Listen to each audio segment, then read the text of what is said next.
नमस्कार विद्यार्थी मित्रांनो, ज्ञानदीप अकॅडमीच्या पॉलिटी सिम्प्लिफाईड सिरीज मध्ये तुम्हा सर्वांचं मनापासून स्वागत आहे।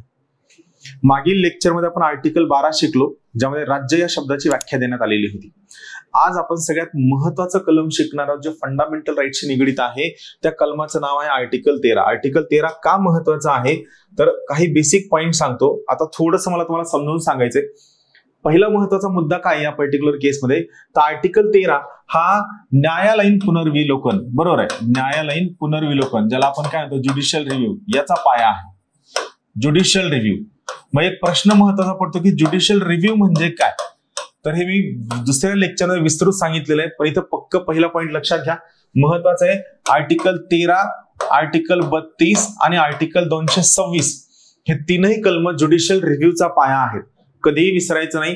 परत एकदा सांगतो, आर्टिकल 13, आर्टिकल 32 आणि आर्टिकल 226 हे तीनही कलम ज्युडिशियल रिव्ह्यूचा पाया आहेत। मग आता आपण याला समजून घेऊया की नेमकं काय म्हणणं आहे।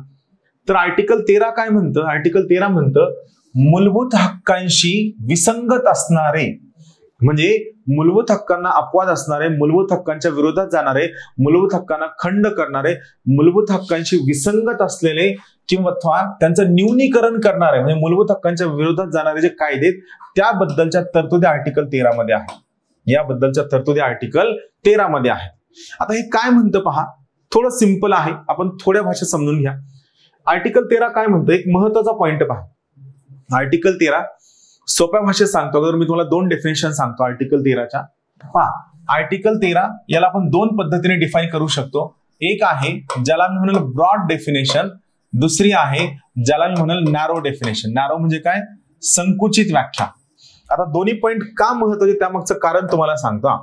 बघा, आर्टिकल 13 कशाबद्दल आहे, आर्टिकल 13 हे न्यायालयीन पुनर्विलोकनाबद्दल आहे, ज्युडिशियल रिव्ह्यू बद्दल आहे।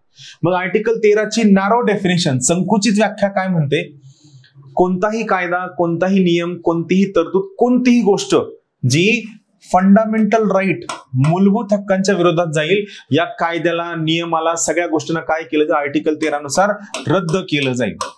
सो आर्टिकल 13 ची डेफिनेशन काय आहे, कोणतीही तरतूद, कोणताही न्याय, कोणताही नियम, कोणताही बायलॉ, एनिथिंग जी मूलभूत हक्कांना भंग करते, त्या प्रत्येक गोष्टीला रद्द केलं जाईल। थोडक्यात आर्टिकल 13 काय करतं, या ठिकाणी फक्त फंडामेंटल राईटचं प्रोटेक्शन करतं, फक्त फंडामेंटल राईटचं प्रोटेक्शन करतं। कोणत्या डेफिनेशन मध्ये, संकुचित व्याख्येमध्ये।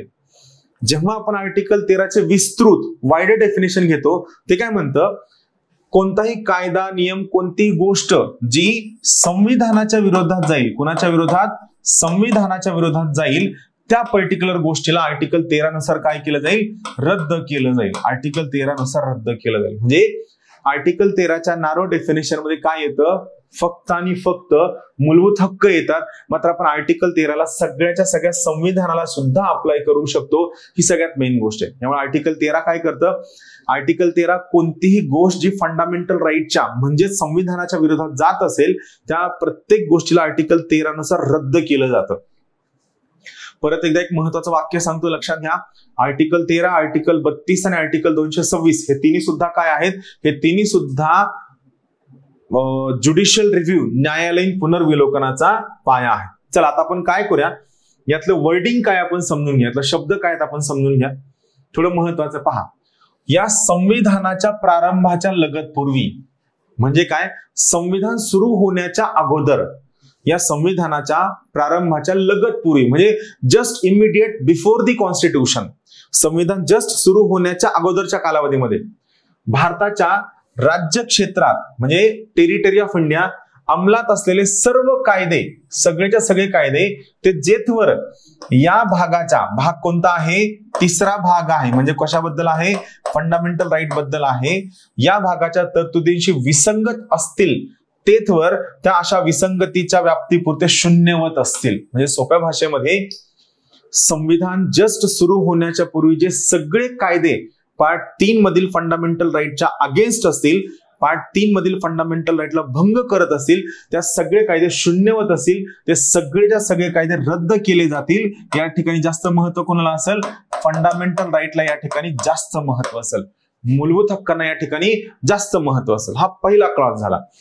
दुसरा क्लॉज काय म्हणतो पाहूया, पहा, राज्य, आपण राज्य या शब्दाची डेफिनेशन पाहिजे, आठवतं? आपण राज्य या शब्दाची व्याख्या आर्टिकल 12 मध्ये स्टडी केलेली आहे. पहा, राज्य, राज्य या भागाने प्रदान केलेले हक्क. कोणता भाग? तर भाग नंबर 3, फंडामेंटल राईटचा हक्क. आर्टिकल 12 मध्ये जे राज्य डिफाईन केलेलं आहे, या डिफाईन केलेल्या राज्याने भाग 3 मध्ये दिलेले जे सगळे हक्क आहेत हे हिरावून घेणारा किंवा त्यांचा संकोच करणारा कोणताही कायदा करणार नाही, कायदा करायचा अधिकार नाही. आणि या खंडाचं म्हणजे या भागाचं उल्लंघन करून केलेला कोणताही कायदा त्या उल्लंघनाच्या व्याप्तीपुरता शून्यवत असेल. पहिला महत्वाचा मुद्दा, एक तर कायदा करणार नाही, आणि जरी कायदा केला असेल तर तो कायदा काय केला जाईल? रद्द केला जाईल. एक तर संसदेला कायदा करायचा अधिकार नाहीये, जो कायदा फंडामेंटल राईटच्या अगेन्स्ट जातो. आणि जरी समजा संसदेनं आज कायदा केला असला तरी या कायद्याला केलं जाईल, या कायद्याला शून्यवत केलं जाईल, या कायद्याला रद्द केलं जाईल. तिसरा क्लॉज काय म्हणतो पाहूया. पहा, या अनुच्छेदात, म्हणजे कोणता अनुच्छेद? आपण सध्या आर्टिकल 13 पाहतोय, कलम 13 पाहतोय. या अनुच्छेदात संदर्भानुसार अन्यथा आवश्यक नसेल तर कायदा, आता यात कायद्याचे डेफिनेशन सांगितले. कायदा यात काय येतं? यात भारताच्या राज्यक्षेत्रात कायदा इतकाच प्रभावी असलेला कोणताही अध्यादेश, आदेश, उपविधी, नियम, विनियम, अधिसूचना, रूढी किंवा परिपाठ या सगळ्यांचा समावेश आहे. याचा अर्थ काय? या ठिकाणी कायदा हा जो शब्द आहे याचा खूप विस्तृत अर्थ घेतलेला आहे, खूप जास्त विस्तृत. आर्टिकल 13 मध्ये काय? कारण काय, या ठिकाणी त्यांनी रूढी किंवा परिपाठ यांचा सुद्धा समावेश केलेला आहे. त्यामुळे कायदा या शब्दाला खूप विस्तृतपणे या ठिकाणी डिफाईन केलेला आहे. त्यानंतर इथं काय म्हणतं? अंमलात असलेले कायदे म्हणजे इम्प्लिमेंटेशन असणारे कायदे कोणते? अंमलात असलेले कायदे यात भारताच्या राज्य क्षेत्रातील विधानमंडळाने किंवा अन्य सक्षम प्राधिकाऱ्याने या संविधानाच्या प्रारंभापूर्वी पारित केलेल्या किंवा केलेल्या व पूर्वी निरसित न झालेला, म्हणजे कायदा केलाय पण तो इनव्हॅलिड ठरलेला नाहीये, निरसित न झालेल्या कायद्याचा समावेश आहे. मग असा कोणताही कायदा किंवा त्याचा कोणताही भाग त्यावेळी मुळीच किंवा विशिष्ट क्षेत्रामध्ये अंमलात नसला तरी हरकत नाही, म्हणजे त्याला रद्द करण्याची आवश्यकता नाही जर तो अंमलात नसेल तर. या अनुच्छेदातील कोणतीही गोष्ट, आता हे थोडंसं महत्वाचं आहे. या अनुच्छेदातील आपण कोणता आर्टिकल पाहतोय? आपण आर्टिकल नंबर 13 पाहतोय. या आर्टिकल मधील कोणतीही गोष्ट अनुच्छेद 368 अन्वये केलेल्या संविधानाच्या कोणत्याही सुधारण्यास लागू असणार नाही. थोडक्यात त्यांचं म्हणणं आहे, तुम्ही आर्टिकल 368 नुसार जर घटना दुरुस्ती केली आणि या घटना दुरुस्तीने जर फंडामेंटल राईट भंग झाला तर त्या ठिकाणी त्या घटना दुरुस्तीला जास्त वाव असेल फंडामेंटल राईट पेक्षा.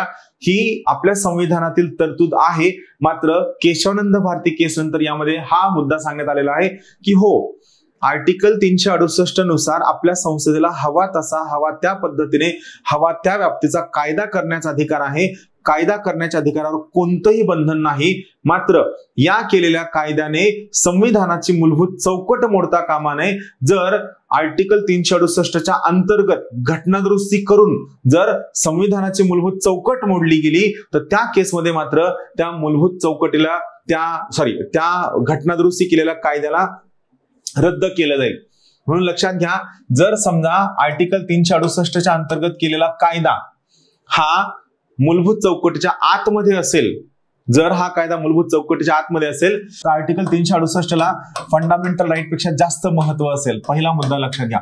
पण आर्टिकल 368च्या अंतर्गत केलेला कायदा, आर्टिकल 368च्या अंतर्गत केलेला कायदा जर फंडामेंटल राईटला भंग करत असेल, मूलभूत चौकटीला भंग करत असेल तर त्या केसमध्ये मात्र फंडामेंटल राईटला जास्त महत्व असेल आर्टिकल 368च्या अंतर्गत केलेल्या कायद्यामध्ये. म्हणजे आपली संसद आपल्या सोयीने हवा तो कायदा करू शकते, कायदा करण्यावरती बंधन नाही. मात्र या केलेल्या कायद्याने आपल्या संविधानाचे मूलभूत चौकट मोडता कामा नये, हे त्यांचं मेन म्हणणं आहे. शेवटचा पॉईंट खूप महत्वाचा आहे. तरतूद त्यांनी यामुळे ठेवली आहे की त्यांना हे क्लिअर करायचं की आपल्या संसदेला कायदा करण्याचा अधिकार आहे, पण सोबत त्यांना हे पण क्लिअर करायचं की हा कायदा करत असताना जर या घटना दुरुस्तीच्या कायद्याने संविधानाची मूलभूत चौकट जर मोडली गेली तर मात्र त्या संविधानाच्या घटना दुरुस्तीला महत्व दिलं जाणार नाही.